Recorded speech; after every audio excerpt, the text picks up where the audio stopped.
బ్రహ్మంగారి మఠంను సానికొంపాని తాత్కాలిక మఠాధిపతిగా అక్రమంగా నియామకమైన మఠం ఆచార వ్యవహారాలలో కనీస జ్ఞానం లేని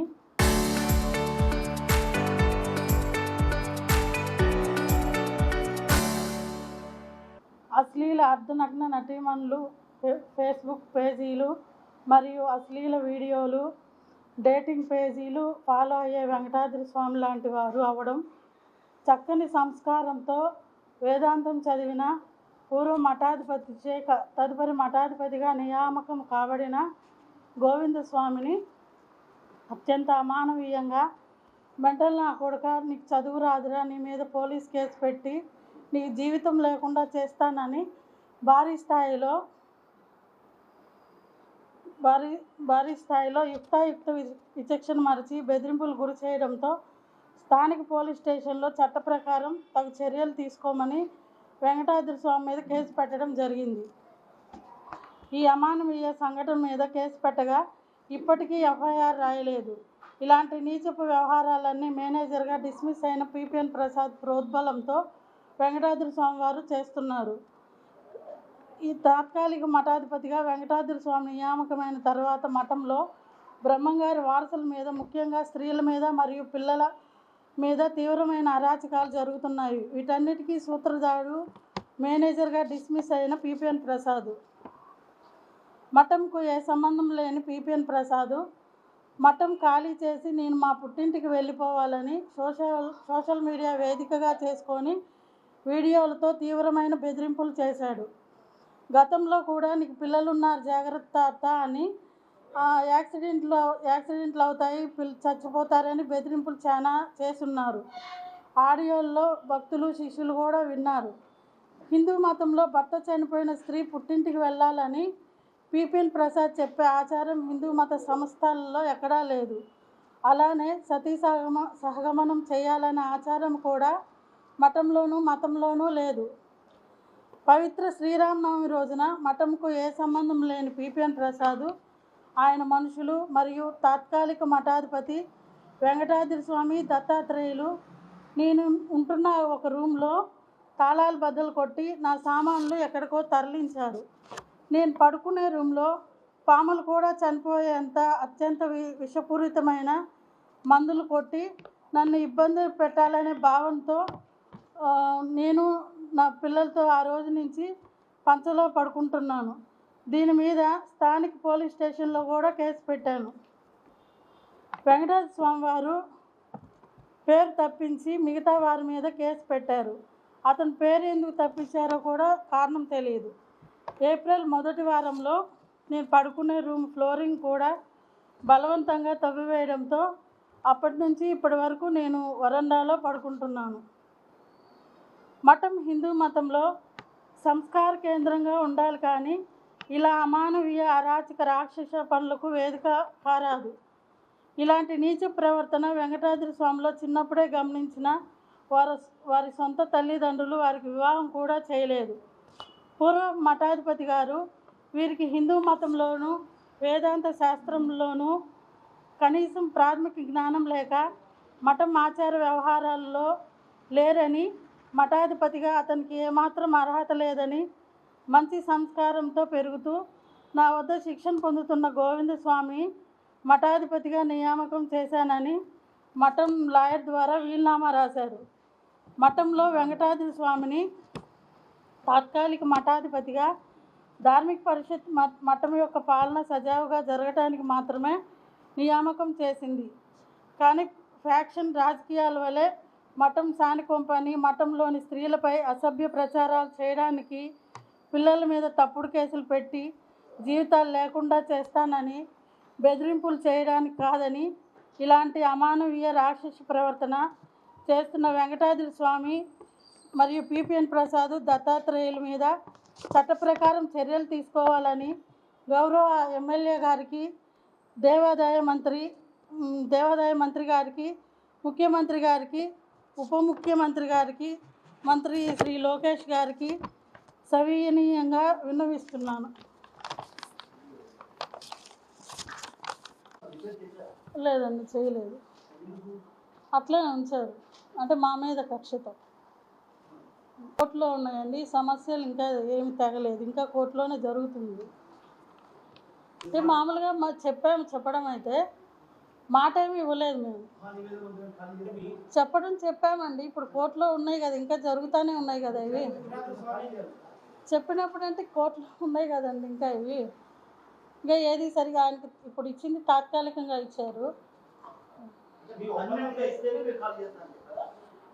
అది కోర్టులో తెగినప్పుడు ఏది వస్తుందో చూసుకొని మేము దానికి మళ్ళా ద్వారా మేము ఇది చేస్తాం. అదేనండి, ఇప్పుడు ఆయనకి ఇచ్చింది తాత్కాలికంగా ఇచ్చారు. కోర్టు ఏమి ఆయన క్లియర్గా ఏం చెప్పలేదు. ఇది కింది కోర్టు నుంచి వచ్చేంత వరకే ఆయన తాత్కాలికమే. కరెక్టే అండి. ఇప్పుడు ఆయన అది ఇచ్చింది తాత్కాలికమే కాబట్టి మేము ఏం చెప్పాలి. ఇప్పుడు మా బాబుకు రాసిన వీలునామా ఉంది కదా. ఇప్పుడు మైనర్ పిల్లలు ఉన్నారు నాకు. నేను తల్లి లాంటి దాన్ని. నేను కూడా ఇప్పుడు నేను సడన్గా వెళ్ళిపోమంటే ఎట్లా వెళ్ళిపోతామండి? అవతల నాకు మైనర్ పిల్లలు ఉన్నారు కదా, దాంట్లో ఉంది కదా, మైనర్ పిల్లలు ఉన్నప్పుడు ఉండాలి, తప్ప అది ఖచ్చితంగా ఉండాలి. అది ఒక తల్లిగా ఉండాలి నేను కూడా. పూర్వ హైకోర్టు డివిజన్ బెంచ్ ఇచ్చినటువంటి జడ్జిమెంట్లో మీరు 17వ పారాగ్రాఫ్ చూస్తే వెరీ క్లియర్గా దాంట్లో ఇవ్వడం జరిగింది. కేవలము పూర్తి స్థాయి మఠాధిపతి ఎవరు అనే దాని మీద వివాదము నడుస్తున్నది కావున గవర్నమెంట్ పాలనలో మఠాన్ని ఉంచడానికి లేదు కావున అందువలన ఆ వివాదం తెగే అంతవరకు మఠము యొక్క పాలనా వ్యవహారాల కోసము మాత్రమే ఒక మఠాధిపతి నియామకం చేయమని చెప్పింది. మఠము యొక్క పాలనా వ్యవహారాలకు మాత్రమే, అంతవరకే. కానీ ఇంకా మిగతా ఏ విషయాలు కూడా హైకోర్టు ప్రస్తావన చేయలేదు. అంటే పూర్తి స్థాయి మఠాధిపతి రావడానికి కొంత సమయం పడుతున్నది కావున అని చెప్పడం జరిగింది. ఆ పద్ధతి ప్రకారమే ఆవిడ్ని ఖాళీ చేయమని చెప్పినప్పుడు అందువల్లనే వాళ్ళకి ఆ విషయాలన్నీ క్లియర్గా తెలుసు కాబట్టే ఆవిడ్ని ఖాళీ చేయడానికి ఒక నోటీస్ కూడా ఇవ్వకుండా సామాన్లు బద్దలు కొట్టి బయటపడేయడము, చిన్నపిల్లలు ఉన్నారు నీకు జాగ్రత్త అని బెదిరింపులు చేయడం, ఇట్లాంటివన్నీ కూడా బెదిరింపులు జరుగుతూ ఉన్నాయి. అలానే నిన్న ధార్మిక పరిషత్తు ఇతను వాళ్ళ ఇష్టం వచ్చినటువంటి రీతిలో ఆవిడ మీద అసలు ఏ విధమైనటువంటి పాత్ర లేనటువంటి పిపిఎన్ ప్రసాద్ మఠాధిపతి సమక్షంలో ఆవిడ రూమ్ ఉంటున్నటువంటి రూమ్ తాళాలు బద్దలు కొట్టడానికి ఎలా అవకాశం ఉంది?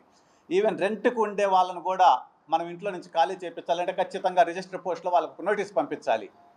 అలాంటిది ఒక మఠములో ఒక ప్రముఖమైనటువంటి ఒక సంస్కార కేంద్రంలో మఠాధిపతిగా ఉన్నటువంటి వారు, అది ఒక 50 ఏళ్ళు, నాకు 60 ఏళ్ళ వయసు, నేను 30 ఏళ్ళు లీగల్గా ప్రాక్టీస్ చేసి ఉన్నానని చెప్పుకునే వాళ్ళకి లీగల్ పరిజ్ఞానం తెలియదా? ఒక స్త్రీ మీద ఇలా అమానవీయంగా దాడులు చేస్తారా?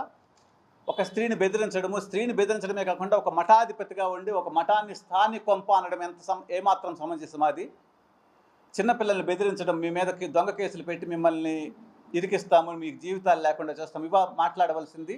ఆవిడ వెరీ క్లియర్గా చెప్తుంది, మీకు ఏదైనా అధికారం అంటే మాకు రాసి ఇవ్వండి, లీగల్గా రాసిస్తే మేము ఖాళీ చేయాలంటే ఖాళీ చేస్తాం, ఉండాలంటే ఉంటాము. ఈవెన్ వాళ్ళు ధార్మిక పరిషత్తుకి ఇచ్చినటువంటి లెటర్లో కూడా వెరీ క్లియర్గా మెన్షన్ చేసి ఉన్నారు, మఠాధిపతి తల్లి, మఠాధిపతి కుటుంబ సభ్యులు నియమం ఉండొచ్చు అని. ఇప్పుడు ఆవిడ తల్లి కాదు అనేది ఏ కోర్టు ఇప్పించండి ఆయన్ని.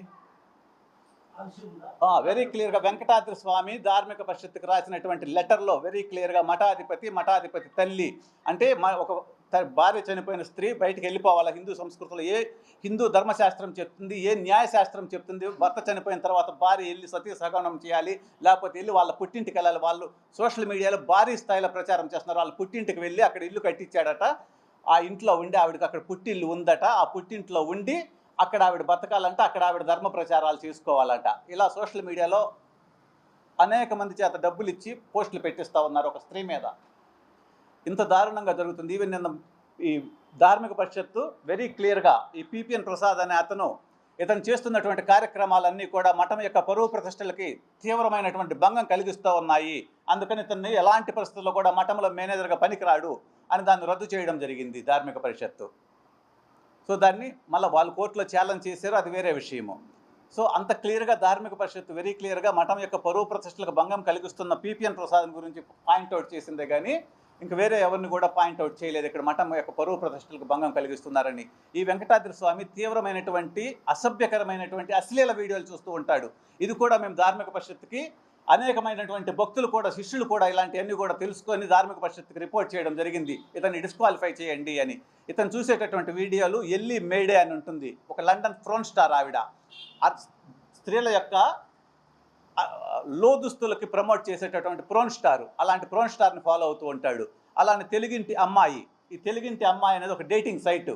ఆ సైట్లో చిన్నపిల్లలతోటి శృంగారాలు, స్వాతి నాయుడు పడక గది చిట్కాలు, ఇంకా ఎవరెవరో అక్కడక్కడ లీక్ అయిన వీడియోలన్నీ పోస్టులు చేసి భారీ స్థాయిలో వైరల్ చేస్తూ ఉంటారు. ఇలాంటి వీడియోలన్నీ ఫాలో అవుతున్నాడు ఇతను ఏమాత్రం కూడా మఠాధిపతిగా పనికిరాడు అని ఎంతోమంది శిష్యులు, సామాన్య ప్రజలు, ఈవెన్ మేము కూడా, గురుపత్ని గారు కూడా వాటిని ఇవ్వడం జరిగింది ధార్మిక పరిషత్తుకి. అయినా కూడా దాన్ని ఈయన దగ్గర కేవలం ఒక స్మాల్ వివరణ తీసుకొని దాన్ని కొట్టిపడేశారు ధార్మిక పరిషత్తు వాళ్ళు. అది ఎలా సాధ్యం? ఎండోమెంట్ యాక్ట్ ప్రకారము అన్క్వశ్చనబుల్ మోరల్ క్యారెక్టర్ ఉండాలి. అన్క్వశ్చనబుల్ అంటే అసలు కనీసం ఎవరు కూడా వేలెత్తి చూపించేటటువంటి అవకాశం ఉండకూడదు. అది కోర్టుల్లో ఎక్కడ ప్రూవ్ అయింది, ఆయనకు శిక్ష పడింది అనేది కాదన్నమాట. అన్క్వశ్చనబుల్ మోరల్ క్యారెక్టర్ ఉండాలి ఒక మఠాధిపతి కంటే. ఒక మఠము అంటే ఒక సంస్కార కేంద్రం, అంతేగాని అది ఆస్తుల తగాదాలో నాకు ఇల్లు నాకు ఇచ్చారు నువ్వు బయటకు వెళ్ళిపో అనే టైప్ కాదన్నమాట. అది ఆ కల్చర్ అనేది. ఒక మఠం అనేది ఒక సంస్కార కేంద్రము, మఠం అనేది ఒక గురు శిష్య పరంపర, గురు శిష్యులు అందరూ కలిసి ఒక దగ్గర నివాసం ఉండే స్థలాన్ని మఠం అంటారు మనము. సో ఇవన్నీ కూడా ఏంటంటే, ఇవన్నీ తెలియకుండా అనే ఉద్దేశంతో అమాయకుల చేత వేలాది రూపాయలు ఖర్చు పెట్టించి సోషల్ మీడియాలో రెచ్చగొట్టడానికి ఏదో ఇక్కడ మఠము అనే కల్చర్ కానీ ఆ గౌరవం కానీ వారికి ఏమాత్రం కూడా లేదు. అది యాక్చువల్గా ధార్మిక పరిషత్తుకు సమర్పణ చేశారు. నేను కావాలంటే అదొక కాపీ ఇస్తాను.